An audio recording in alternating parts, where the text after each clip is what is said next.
How to turn off or disable Windows Defender in Windows 11. Hey everyone, welcome back to the channel. In today's video, I'll show you how to turn off or disable Windows Defender in Windows 11. So now, without further ado, let's get started. So here, first thing first, open the Windows security first. So here, just click on the start menu and here simply type in Windows security and simply open it.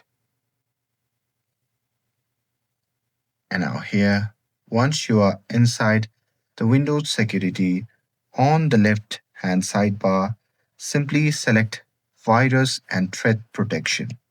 And now here in this section, you simply have to scroll down and there you simply have to tap on manage settings under the virus and threat protection.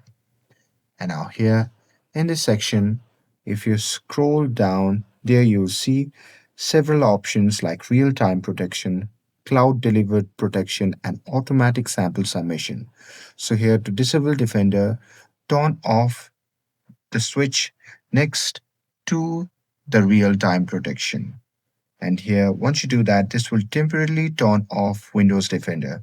But keep in mind that it will automatically turn back on after a restart or some time for your system safety. And that's it. That's how you can disable or turn off Windows Defender in Windows 11.